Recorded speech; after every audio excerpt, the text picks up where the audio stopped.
សួស្តីបងៗទាំងអស់គ្នាថ្ងៃនេះមកជួបនាងខ្ញុំទៀតហើយជាមួយរបៀបនៃការធ្វើចាហួយស្លឹកតយជាមួយនឹងខ្ទិះដូងណាបងចាជាប្រភេទផ្អែមដ៏ពេញនិយមដែរហើយជាពិសេសយើងញ៉ាំ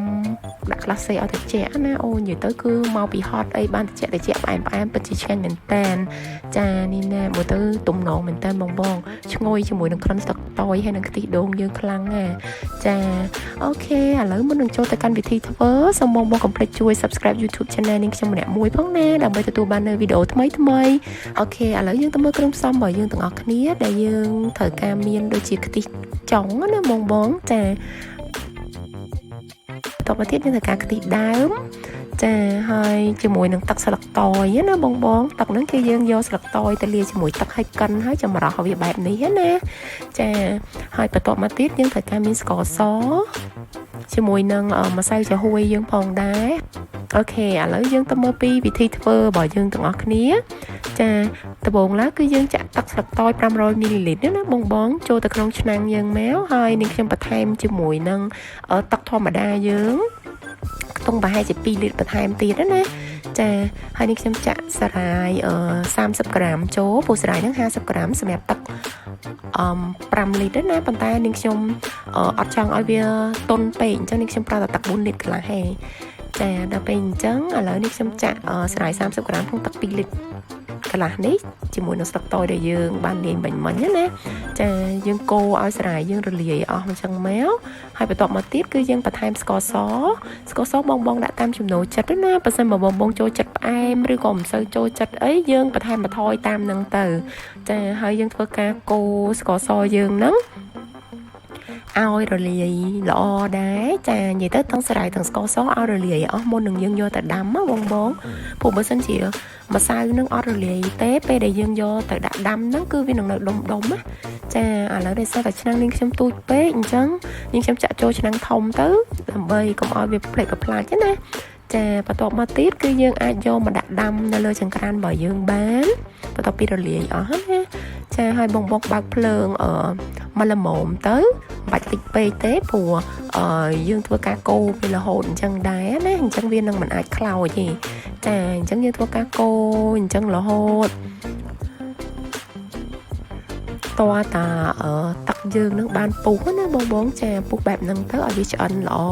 ហើយពេលដែលពុះហើយគឺយើងអាចបិទភ្លើងបានហើយចាបន្ទាប់មកទៀតគឺយើងរៀបចំពុំយើងអីដែលយើងចង់ដាក់ហ្នឹងឲ្យស្រេចចឹងមកហើយយើងយកទឹកដិតសារាយដែលយើងបានដាំបាញ់មិញហ្នឹងយកមកចាក់ចូលពុំណាបើបងចង់ចាក់ចូលថាសអីក៏បានដែរប៉ុន្តែគ្រាន់តែថា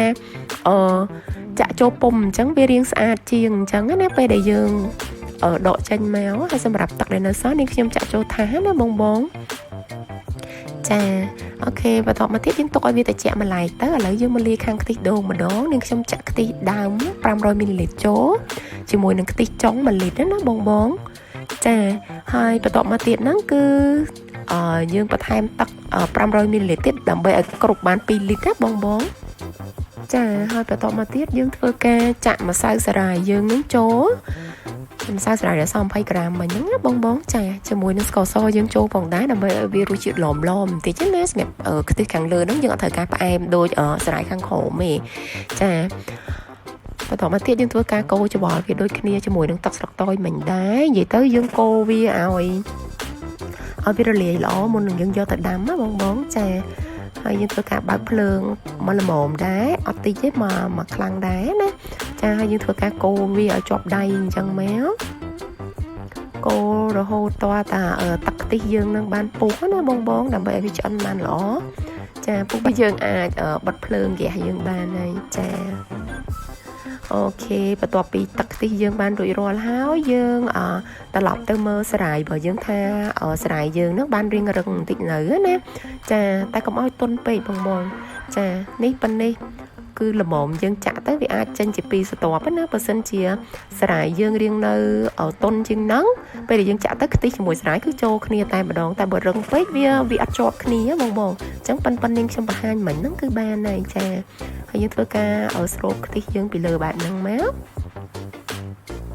អូខេហើយយើងទុកវាចោល3ម៉ោងអីរហូតដល់វាត្រជាក់ណាបងបានយើងយកដាក់ចូលទូទឹកកកយើងទៅចាឥឡូវបន្ទាប់ពី3ម៉ោងក្រោយមកគឺនេះសារាយយើងបានរឹងល្អហើយ ចានេះខ្ញុំធ្វើការបកបង្ហាញជូនបងមើលណាចេញពីស្ទាប់ល្អមែនតើនិយាយទៅមើលទៅគួរឲ្យឆ្ងាញ់ណាបងចាហើយក្លិនវិញនិយាយទៅឈ្ងុយសាហាវទឹកលឹកតយជាមួយខ្ទិះដូងយើងណាអានេះដែលនាងខ្ញុំបានចាក់ចេញជារាងផ្កាវាស្អាតបែបហ្នឹងអញ្ចឹងណាចាអូខេនេះបង្ហាញបងឲ្យកាន់តែច្បាស់ណាវារៀងមានកតិចបន្តិចដោយសារតែទឹកស្លឹកតយនាងខ្ញុំដាក់ក្លាសេណាក្លាសេកន្លែងកចាអូខេឥឡូវវីដេអូហ្នឹងបានមកដល់ទីបញ្ចប់ហើយដូច្នេះបើសិនបើបងប្អូនពេញចិត្តសូមកុំភ្លេចជួយ Subscribe YouTube Channel នាងខ្ញុំម្នាក់មួយផងណាហើយបើសិនបើបងកំពុងទស្សនានៅលើ Facebook កុំភ្លេច click like page នេះយាយជាមួយនឹង like ឬក៏ share វីដេអូនេះឲ្យបានច្រើនផងអរគុណច្រើនជួបគ្នានៅវីដេអូក្រោយបាយបាយ